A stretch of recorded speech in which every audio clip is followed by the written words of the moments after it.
Hello everyone. Welcome to किनी studies. आज है 29 नवंबर और आज के करंट अफेयर सेशन में हम जिन टॉपिक्स को कवर करेंगे वो टॉपिक्स हैं 11th BACSA इंटरनेशनल कॉन्फ्रेंस के बारे में देखेंगे। ये बेसिकली टेक्सटाइल और सेरीकल्चर सेक्टर से संबंधित है। देन हम देखेंगे कमिटमेंट टू डेवलपमेंट इंडेक्स 2025 के बारे में कि कौन सी संस्था ये इंडेक्स जारी करती है, भारत की क्या रैंकिंग है और साथ ही कौन सी कंट्रीज हैं जिन्होंने इसमें टॉप परफॉर्मेंस की है। देन हम देखेंगे काशी तमिल संगमम 2025 के बारे में कि इसका आयोजन कहाँ पर किया जा रहा है और क्या इसका उद्देश्य है। इसके साथ ही हम देखेंगे इंडोनेशिया के बारे में। इंडोनेशिया हाल ही में काफी चर्चा में रहा है क्योंकि रिसेंटली WHO ने इंडोनेशिया को पोलियो मुक्त घोषित किया है।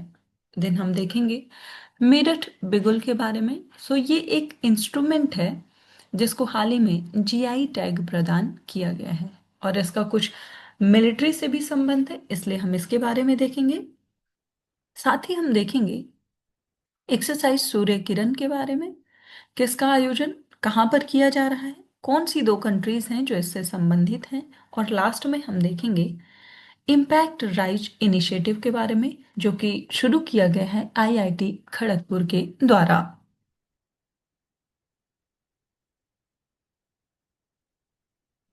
शुरू करते हैं। आज का फर्स्ट क्वेश्चन है,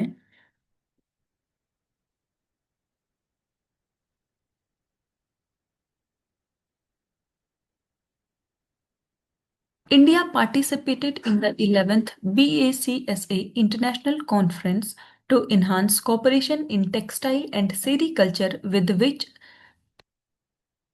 which Transcaucasian country।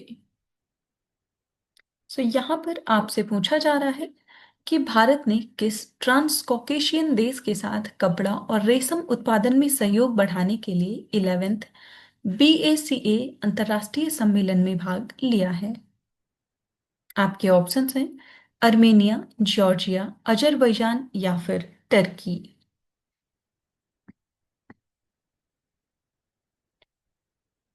और इस क्वेश्चन में आपका करेक्ट ऑप्शन हो जाएगा ऑप्शन बी। ये कंट्री है जॉर्जिया। आप देख सकते हैं India strengthened textile and sericulture cooperation with Georgia during the 11th BACSA International Conference. Georgia is the country with which India expanded collaboration in textile and sericulture during Culture Series 2025. The partnership highlights Georgia's relevance as a trans-Caucasian nation linking Eastern Europe and Western Asia. Georgia's diverse climatic and ecological conditions offer strong potential for silk and sericulture development. India's engagement reflects broader cooperation efforts in agriculture, textiles, and regional connectivity. Georgia की बात करें तो ये एक trans Caucasian country है जो कि situated है at the crossroads of eastern Europe and western Asia. It lies in the South Caucasus region at the eastern end of the Black Sea। और इसकी जो बॉर्डर्ड कंट्री या neighbouring countries हैं वो कंट्रीज हैं Russia, Azerbaijan, Armenia, Turkey and उसके जो west side में ब्लैक सी है।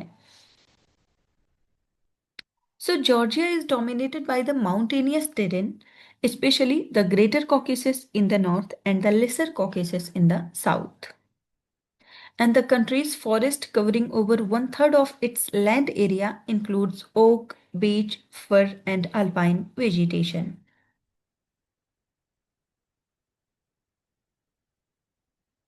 आप ध्यान रखेंगे जॉर्जिया की जो कैपिटल है वो है Tbilisi.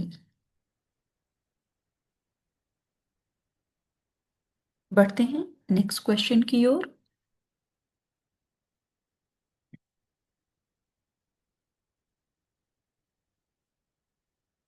According to the Commitment to the Development Index 2025 released by the Center for Global Development, what is India's overall rank among evaluated countries?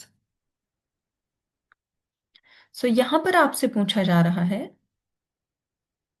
वैश्विक विकास केंद्र द्वारा जारी विकास प्रतिबद्धता सूचकांक 2025 के अनुसार जो मूल्यांकित देश हैं उनमें भारत का स्थान क्या है ओवरऑल रैंकिंग में?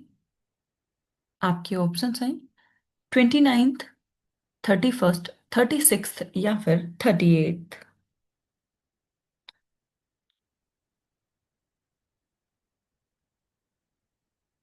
यहाँ पर आपसे कमिटमेंट टू डेवलपमेंट इंडेक्स के बारे में पूछा जा रहा है कि हाल ही में रिलीज हुई इस इंडेक्स में भारत की रैंकिंग क्या है।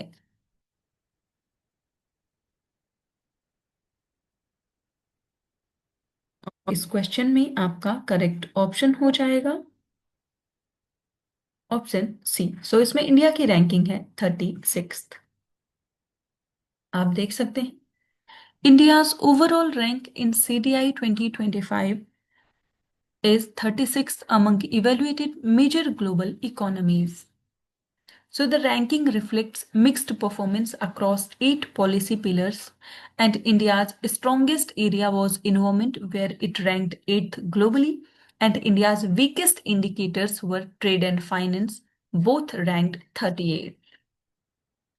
आप ध्यान रखेंगे जो कमिटमेंट टू डेवलपमेंट इंडेक्स है इसको पब्लिश किया जाता है by the centre for global development, और ये इवेल्युएट करता है कंट्रीज को on their contribution to global development. और इनके जो इवेल्युएशन के 8 कंपोनेंट्स हैं वो हैं finance, investment, migration, trade, environment, health, security and technology. So आपने देखा कि जो इंडिया का सबसे अच्छा परफॉर्मेंस रहा है वो इन्वायरमेंट सेक्टर में या इन्वायरमेंट कंपोनेंट में रहा है, और सबसे खराब परफॉर्मेंस रहा है ट्रेड एंड फाइनेंस में।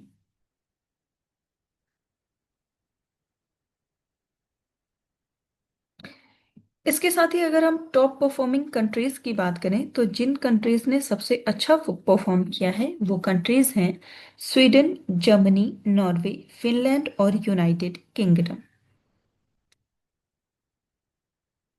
सो ये कमिटमेंट टू डेवलपमेंट इंडेक्स में टॉप 5 कंट्रीज रही हैं, और आपने देखा कि जो भारत की रैंकिंग है वो है 36। बढ़ते हैं नेक्स्ट क्वेश्चन की ओर।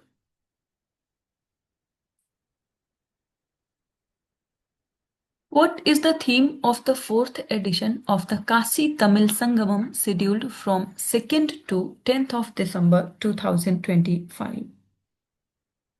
यहाँ पर आपसे पूछा जा रहा है 2 से 10 दिसंबर 2025 तक आयोजित होने वाले जो काशी तमिल संगमम है उसके चौथे संस्करण का विषय क्या है या उसका थीम क्या है?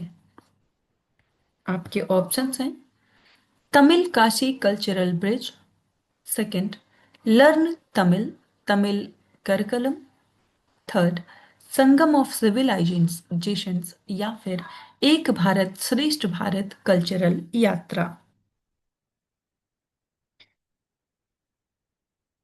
आपको बताना है जो फोर्थ एडिशन है काशी तमिल संगमम का जिसका आयोजन किया जाएगा 2 से 10 दिसंबर के मध्य, इसका थीम क्या है?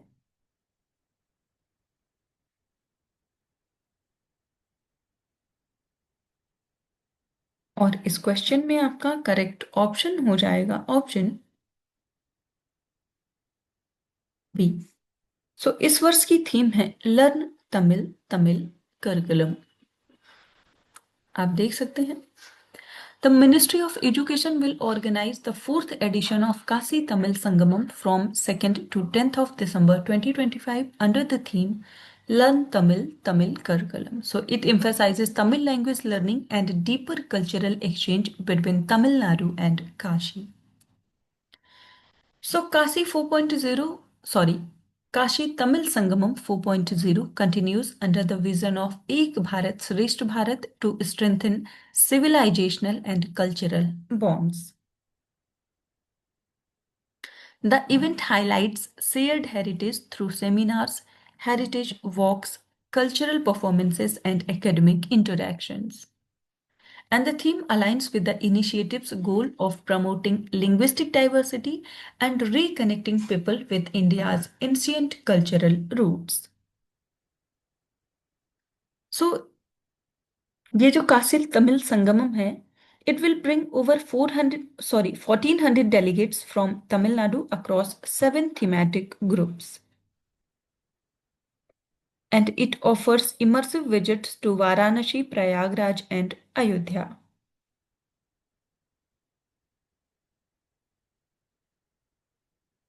सो ऑर्गेनाइजिंग बॉडीज की बात करें तो IIT Madras and BHU with support from the multiple central ministries are organising it. और आप ध्यान रखेंगे कि इसका आयोजन किया जाएगा काशी वाराणसी में। बढ़ते हैं नेक्स्ट क्वेश्चन की ओर।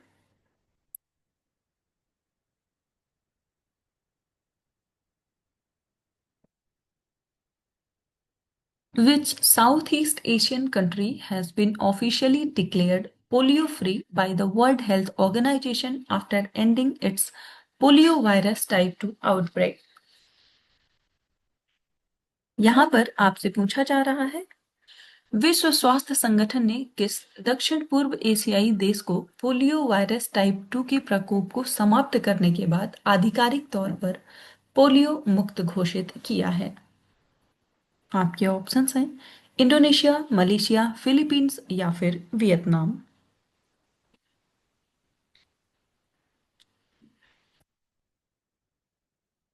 आपको बताना है कि कौन सी साउथ ईस्ट एशियन कंट्री है जिसको हाल ही में डब्ल्यूएचओ ने पोलियो मुक्त घोषित किया है।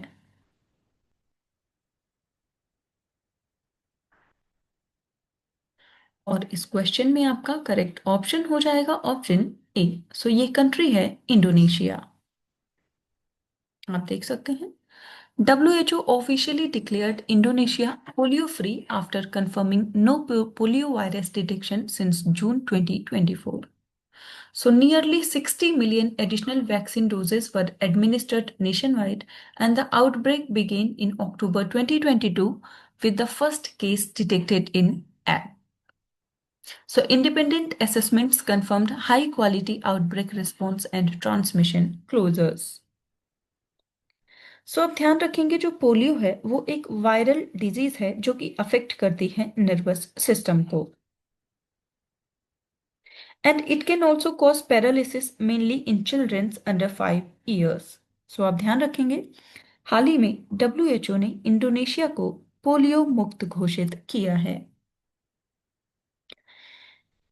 इंडोनेशिया की बात करें तो ऑफिशियली इसको रिपब्लिक ऑफ इंडोनेशिया के नाम से जाना जाता है। And it is a country in south east Asia and Oceania between the Indian and the Pacific ocean. So, Indonesia comprising over 7,000 islands, including Sumatra, Java, Sulawesi, and parts of the Borneo and New Guinea. So, Indonesia is the world's largest archipelagic state and the 14th largest country by area. So, ये एक Indonesia जो है ये world की 4th most populous country है and the most populous Muslim majority country. और यहाँ की जो मोस्ट पॉपुलस आइलैंड है वो है जावा। आप ध्यान रखेंगे इंडोनेशिया की जो कैपिटल है वो है जकार्ता और यहाँ की ऑफिशियल लैंग्वेज है इंडोनेशियन। इंडोनेशिया के बारे में कुछ इंपॉर्टेंट चीज आप और ध्यान रखेंगे that Indonesia shares land border with Papua New Guinea, Timor Leste and East Malaysia as well as maritime borders with Singapore, Peninsular Malaysia, Vietnam, Thailand, Philippines, Australia, Palau and India.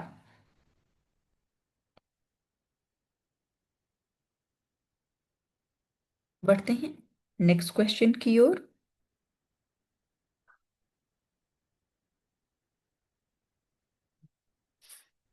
The Meerut Beagle recently in the news for receiving a geographical indication tag is related to which of these? यहाँ पर आपसे पूछा जा रहा है कि हाल ही में जो भौगोलिक संकेतक टैग प्राप्त करने के कारण मेरठ का बिगुल चर्चा में रहा वो इनमें से किससे संबंधित है? फर्स्ट ऑप्शन है the percussion instrument crafted from copper and traditionally used in folk dance performances of Uttar Pradesh. Second, A brass wind instrument historically linked to military drills, wars, ceremonies, and parades. And third, a traditional wooden flute of western Uttar Pradesh known for its unique double reed design. And fourth, a metal horn associated with the tribal hunting traditions in central India. आपको बताना है, हाल ही में GI tag प्राप्त करने के कारण जो चर्चा में रहा मेरठ बिगुल, ये इनमें से किससे संबंधित है? इस क्वेश्चन में आपका करेक्ट ऑप्शन हो जाएगा ऑप्शन बी। सो ये एक ब्रास पिंड इंस्ट्रूमेंट है हिस्टोरिकली, जो कि लिंक्ड है मिलिट्री ड्रिल्स, वॉर्स, सेरेमनीज और परेड से। आप देख सकते हैं, the Meerut Beagle has been granted a GI tag recognizing its historical and cultural significance. So, it is a brass wind instrument traditionally used in armed forces, drills, wars, ceremonies, and parades. So, Meerut's Beagle making tradition dates back to the late 19th century. Manufacturing is entirely manual, from hammering brass seats to shaping and finishing. सो इसके जो variants हैं वो हैं copper, gold finish and silver finish bugles. So ये जो bugle है ये use किया जाता था to signal the start of movements और events in military settings. So the craft is deeply tied to the evolution of the India's military traditions.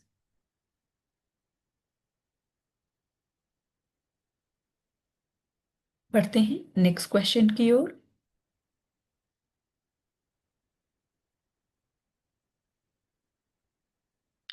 Which bilateral military exercise began in 2011 and held annually between the Indian Army and the Nepal Army has commenced its 19th edition in Pithoragarh, Uttarakhand?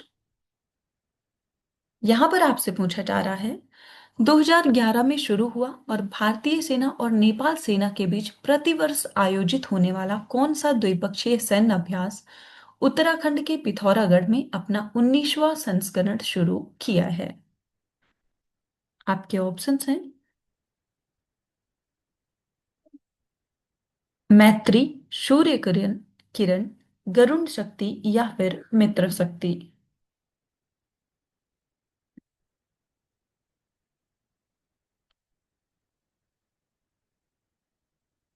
और इस question में आपका correct option हो जाएगा option B. सो ये exercise है सूर्य किरण, जो कि आयोजित की जाती है इंडियन आर्मी और नेपाल आर्मी के मध्य एनुअली। आप देख सकते हैं, India and Nepal have begun the 19th edition of exercise Surya Kiran in Pithoragarh, Uttarakhand, strengthening bilateral military cooperation. So exercise Surya Kiran जो है वो एक ज्वाइंट मिलिट्री एक्सरसाइज है जिसको लॉन्च किया गया बिटवीन इंडिया एंड नेपाल, और पहली बार इसको शुरू किया गया 2011 में। तब से ये एनुअली रेसिप्रोकल बेसिस पर दोनों कंट्री के मध्य आयोजित की जाती रही है। So the 19th edition is being conducted in Pithoragarh, Uttarakhand. 18th edition का आयोजन किया गया था सलजांडी, नेपाल में। So the exercise focuses on counter-terrorism and operations in difficult terrains through drills like jungle survival, ambush tactics, and heliborne operations. सो आप ध्यान रखेंगे, सूर्य किरण जो है ये एक एनुअल बाइलेटरल एक्सरसाइज है। पहली बार इसको आयोजित किया गया 2011 में, और इस वर्ष इसका 19th एडिशन का आयोजन किया जा रहा है पिथौरागढ़, उत्तराखंड में।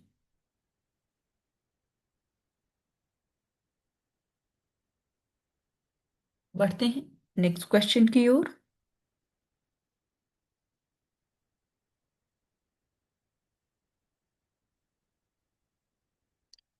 With reference to IIT Kharagpur's Impact Rise initiative, how many of the above statements are correct? सो यहाँ पर हाल ही में चर्चा में रहा जो आईआईटी खड़गपुर का इम्पैक्ट राइज पहल है उससे संबंधित कुछ कथन दिए गए हैं जिन पर आपको विचार करना है। फर्स्ट स्टेटमेंट है, it focuses on sustainable technologies aligned with India's climate and development priorities. And second statement is, it includes missions such as climate resilience in the Sundarbans and low-cost health devices for anemia and oral cancer screening. And third statement is, the initiative is limited to research activities and does not include skilling or entrepreneurship components. और यहां पर आपसे correct statements पूछे जा रहे हैं। आपको बताना है आईआईटी खड़गपुर का जो इम्पैक्ट राइज पहल है इससे संबंधित यहाँ पर कितने ऐसे स्टेटमेंट्स हैं जो कि करेक्ट हैं।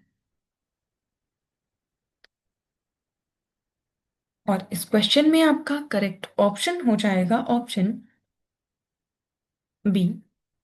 सो यहाँ पर दो स्टेटमेंट्स करेक्ट है, वो है फर्स्ट और second statement. Third statement incorrect है क्योंकि ये जो इम्पैक्ट राइज इनिशिएटिव है ये केवल रिसर्च तक ही सीमित नहीं है। रिसर्च के अलावा इसके जो तीन और पिलर्स हैं वो हैं इनोवेशन, स्किलिंग एंड इंटरप्रेन्योरशिप। सो आप ध्यान रखेंगे इम्पैक्ट राइज पहल के चार पिलर्स हैं, research, innovation, skilling and entrepreneurship. इसी का जो फर्स्ट फर्स्ट अल्फाबेट है वो लेकर के इस इनिशिएटिव का नाम रखा गया है इम्पैक्ट राइज। आप देख सकते हैं Impact Rise is designed to channel IIT Kharagpur's scientific and technological capabilities towards sustainable development with a specific alignment to India's climate priorities, groundwater safety issues, and rural development and public health challenges. इसका aim है translate करना research into scalable and measurable societal impact, making sustainability a core pillar. जी ये जो initiative है ये include करता है mission driven projects directly addressing critical national concerns. और इनमें जो तीन प्रोजेक्ट हैं वो हैं climate resilience in Sundarbans, one of India's most climate vulnerable regions. Second is affordable women's health technologies including low cost devices for anemia and oral cancer screening. And third is AI based health diagnostics, arsenic filtration, smart soil scanners for safe water and better agriculture, and agri robots for reducing farming losses.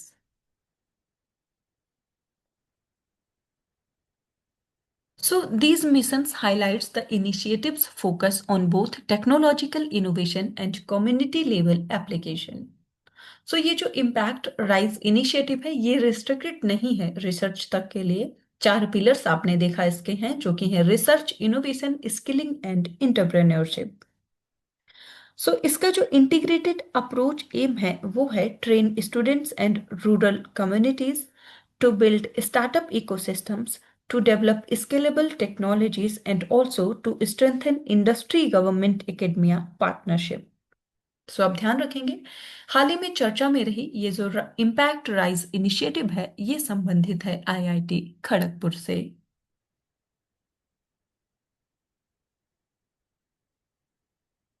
आज के current affair session में इतना ही। Thank you for watching. Do like, share and subscribe.